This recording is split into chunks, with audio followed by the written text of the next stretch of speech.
Hey, Dream Chasers, this is Aimee J, and thank you so much for tuning into episode 257 of Chasing Dreams. It still trips me out that I get to say that, 257. Whew! And it's even crazier because we are in April of 2022, and I feel like we've run marathon upon marathon upon marathon, and we're still running a marathon. But that's what life is, right? And so what you guys are probably thinking is, no guest, Aimee? And the thing is, with this pandemic, with the way things have been recently, I know for 200 plus episodes, you guys have gotten pretty much nothing but guests. And that is intentional. Now with growth and us kind of taking on a new form of sorts, I think I want to do the one thing I was afraid of doing, which is speak to you guys, you dream chasers, more directly. So you're going to find more one-on-one episodes than you did in the past. Not sure the frequency of it right now, but I had a message I wanted to kind of share with you guys to talk to you about today. So I hope you don't mind. Let's get into it. It's April. First quarter just passed. We're in the second quarter of the year.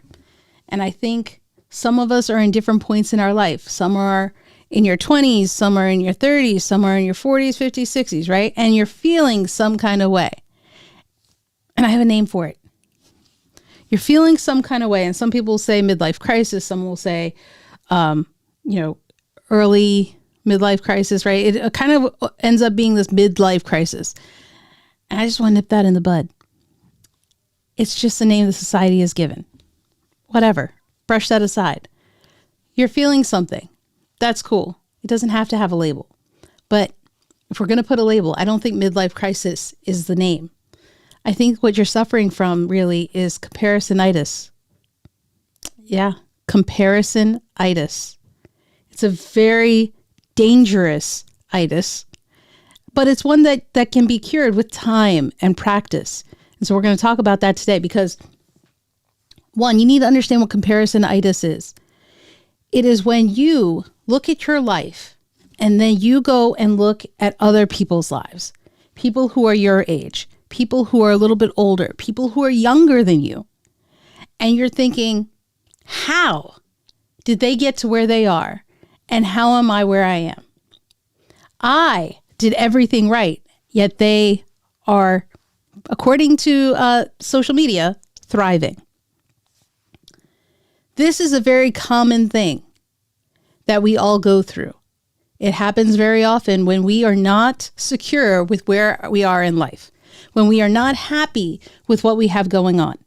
And it's very easy to succumb to comparisonitis, especially when you are on social media, especially when you are surrounded by people who are judging you for where you are in life. It's a sad, often found disease, but we can do something about it. So I want you to take joy in the fact that there is something you can do about it. Here's what it is. One, you have to remember social media, the internet, what you see on TV, what you see outside of the four walls in your life is catered. It's curated. It is a curated version of someone's life, right? You're seeing the perfect version of what was probably 100 takes for them to get the right pose, the right video, the right clip that was needed. All you see is the end result. You don't see the work that was put to get where they are. Okay? So keep that in mind. That's one. What you're looking at and comparing is probably not a real, actual example of what someone's life is like. Number two, you have to kick the notion that you are failing at life. Get rid of it. Get rid of it. You are not failing at life. Just because something is difficult or hard does not mean you are failing at life. Life is full of hard things. You are here because you can do hard things. Guaranteed. 100%. I believe it. Okay? If anyone tells you you can't do hard things, you don't need that in your life. You don't need that in your life. Walk away. You don't need that in your life because you can do hard things. There's no doubt about that. And what are you measuring the success rate at to say that you're failing at life? Huh? Because what other people deem success may not be what you deem success, right? I cannot do handiwork, construction. That's not really my thing. I'm not good at it. Does that mean I'm failing at life? To a carpenter, I might be failing at it, but I'm happy with where I am in life. Things aren't easy. There are ups, there are downs, but that's life. So don't judge your life on someone else's scale and criteria. They're not living your life. They're not the ones in your head. They're not the ones at the end of your life that have to respond and answer to what your life was like. So don't use someone else's scale to measure your success. You have to come up with that scale. You have to figure out, what is it I want? What is it I need in my life? And even by that measure, you're not failing at life because you're here. The fact that you are listening to this podcast, the fact that you are listening to this video clip, audio clip, whatever you're listening to, means you are successful. It is hard to be here, but you did it. You did it and you're here, and I'm so proud of you for that. Okay? You can do hard things. 100%. So keep that in mind. And then the other thing we got to keep in mind is life is a journey. It is not a destination. It is not a goal. It is the journey that you are on, right? So if you're like, hey, I'm not successful because I don't have 5 businesses. I'm not successful because I don't own 10 houses, whatever. That is a goal or a destination. The journey to that is life. The journey is what is important, not the end goal. And I've said that so many times, guys. It's all about the dream chase, not the dream end goal and result. Okay? Because it is the ups and downs that you experience that make the memories, that stay in your head, that give you the euphoria you feel or are looking for. And that is what I want you to chase, not the end result, right? If people are often looking for shortcuts. And the problem with looking for shortcuts is you're missing out on the growth that happens from working to get to your dream. When butterflies, right, go through their evolution, it is so important for them to be in that cocoon because they're fighting and they're growing and they're building their wings. They're fighting and they're beating up the sides. They're trying to get out. And it's the struggle, the fight that makes them stronger. It's the struggle and the fight that makes their wings be able to hold them up when they become a butterfly. And so if a butterfly is born too soon, then sometimes our wings are weak and we can't fly as far. We can't fly as high. And that's why don't turn away from the fight that you're facing. Face it head on because it's going to make you stronger. It's going to make your wings more beautiful and more powerful for you to fly high, to fly far. Keep that in mind, okay? Because you can do hard things. And I think that we forget that. And so often because we see and we're inundated by people having it easy, what we think is easy. But you're not seeing the behind the scenes. You're not seeing the hard work that was put into what they're going through.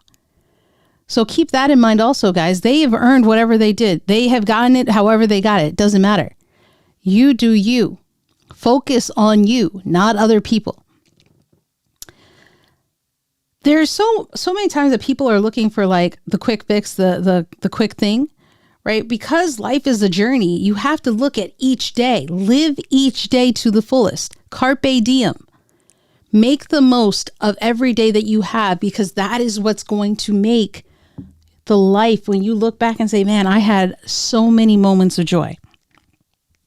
I had so many moments that have impacted me, right? I could tell you so many things that have just changed my life, experiences that have filled me with core memories, as they call it, that I rely on and would love to just relive because of that moment. And that's by living each day, right? Don't look for tomorrow. Tomorrow will be there. It'll get there. You'll deal with it tomorrow. But what about today? Make the most of today. Live for each day.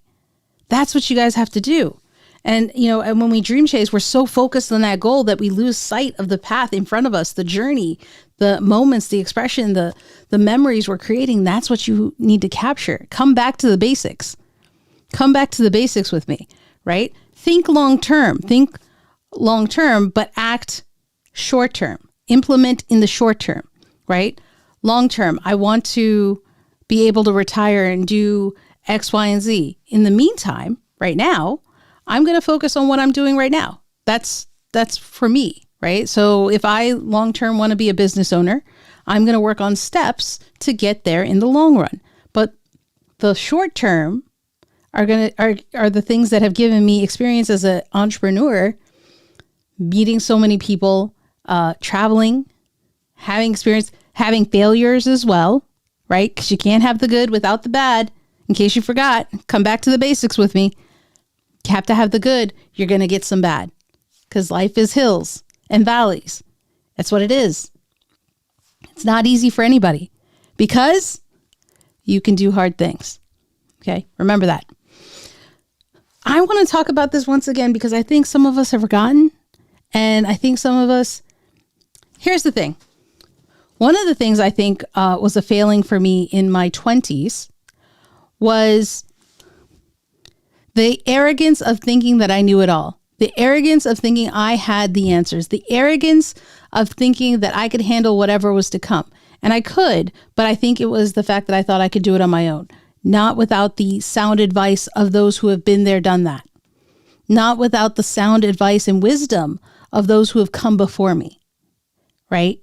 Thinking that when people talked about credit card debt, it wouldn't happen to me.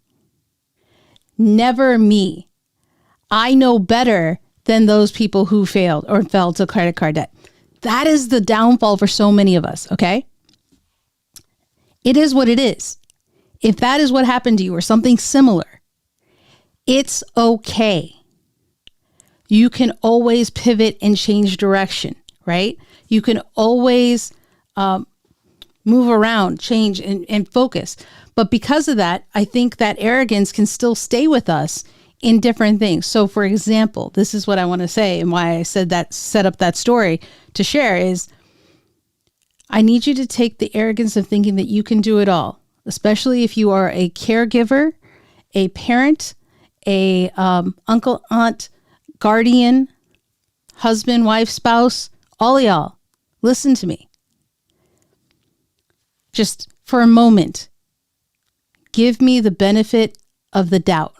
And believe me when I say, like, turn off that little arrogance that thinks you know better. Just keep an open mind right now. Self-care is something that is so important. You have to take time every day for it. And I know my parents, my mothers, my fathers, my guardians, you're all like, Aimee, you don't understand. You don't have kids. I have to put my kids first. You don't understand. I have these responsibilities. You don't understand. Listen, this is the part I'm telling you to keep an open mind. Self-care will change the game. It will affect your mental health, which will affect your overall health. It will affect your mindset. It will have more of an impact. It will be a ripple in a pond that will have rings growing and growing and spreading out in your life that you will not realize. Self-care is one of the most undervalued principles that people do not do enough of. I'm telling you guys, if you think you don't have enough time for it, it's because you're not making it a priority. All right. Have you heard? There's that story. I'm not going to do this justice. I hope I do. There's a story of how you have to take care of yourself, because if you can't take care of yourself, how are you going to be of any help to another? All right. Put on your seatbelt first, right? In a plane, that is the instruction you are given from the stewardess, from the airline crew. Put your seatbelt on first before you help someone else. So important. You have to take care of you, and then everybody else. See, I don't remember the story well. I don't want to say it because of that. But I pivoted to the story about the plane because it's just as important. If you are not cared for, how can you care for someone else? Don't be offended by like, Aimee called me a bad parent. That's not what I'm saying. I'm saying you'll be a more effective parent, though, if you take care of yourself first. I'm saying you'll be a more effective spouse if you take care of yourself first. Now, I'm not saying ignore your children. I'm not saying ignore your spouse. Can we please not put that out there, that narrative? What I'm saying, though, is you need to talk with your family, your spouse, your partner, whoever it is, and figure out how can you give yourself time for self-care. And I'm not saying it has to be 2 hours of something, but do something. For me, self-care is going swimming again. Game changer. When I can go swimming again was a game changer. Figure out what you need to do to take care of yourself, because then you will be fulfilled in order to help others. Here's the biggest thing. When you take care of yourself, your children, the people around you, your coworkers, they see it. They see the impact of what it has, and you become an example to them. Kids will mimic what they see in their parents. So if you are working hard and all you do is work, and not put yourself first, your kids are going to see that and think that that's what has to happen. And that is not what has to happen. If you, as parents, you know that you want the best for your children, and the best for your children is to take care of themselves, right? Before they take care of someone else. So keep that in mind. The other thing we have to talk about is how all things are possible across the board. So I'm telling you, all things are possible. What I'm also telling you is, at the same time, in the same breath, all things are not necessarily easy. Yeah, I said that. All things are possible. It doesn't mean that they're all easy, but it's worthwhile. So as you're trying to figure out, what is it I want in my life? What is it I want to do? Am I happy with where I am? Do I want to make a change? Can I pivot? The answer is yes. Think about the fact that all things are possible, even if it's not easy. Which leads me into the last topic that I want to really hone in for you guys. When you look at your life, right? Take stock in it. Look at the different aspects of your life, right? So I'm talking about, look at your health, mental, physical, financial, spiritual. Look at your relationships, your romantic relationships, your platonic friend relationships, the networking you have with people. And then look at your framework. Look at where you are. Look at your surroundings. Look at the basics of your life, right? When I'm talking about building your own character, self-development, reading books, getting better at learning new skills, trying, failing, figuring out what's your hobbies, what are your goals, what is it about you? And I think that is the part we don't give enough time to, right? Take a stock of this. I mean, you guys have heard it. I say audit your life.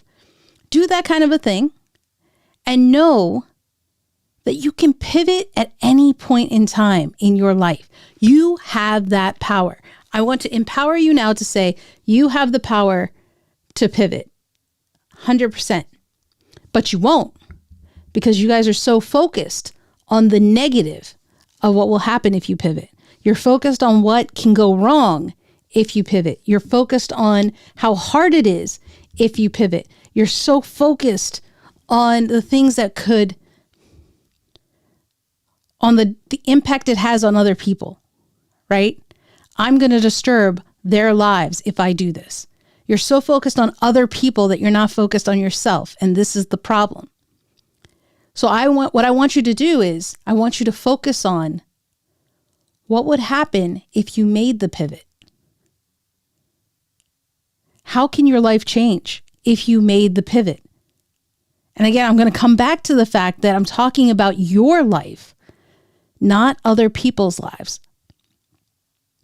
And I know that's difficult because some of y'all are like, I can't abandon people. I've been here my whole life. A new scene is not good. Guys, life is a journey. Many changes and many impacts and many aha moments come when you make a drastic change.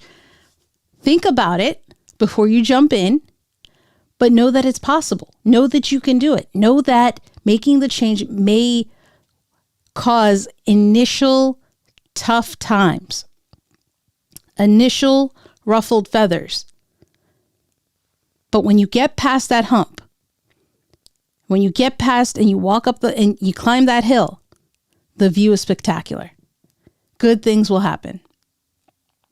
I'm telling you, there's a peace within you when you're living the life the way you want to live it. It may not be easy to get there or make it manifest to that point, but it can happen.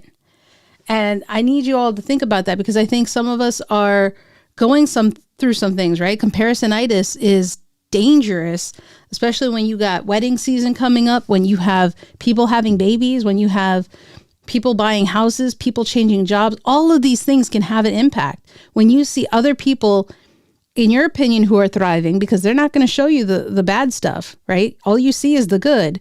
And you think, man, they're not struggling at all. False. You just can't see it. We all go through things. That's because we can do hard things. This is all so important, guys. So I wanted to share that with you because I think comparisonitis is affecting a lot of us in this season. And I wanted to share some things that will help you fight that. And keep in mind, you're doing it for yourself. And that's okay. Making yourself a priority is not only okay, but encouraged. It will make you a better spouse. It will make you a better parent. It will make you a better sibling. It will make you a better friend. It will make you a better employee. Or whatever label you put upon yourself. It will make you a better you. Promise. All right, Dream Chasers. Until next time, remember, you can find all of these show notes over on the show notes page at aimeej21.com/episode 257. That's episode 257. All right, till next time, guys. Remember, don't stop. Keep chasing.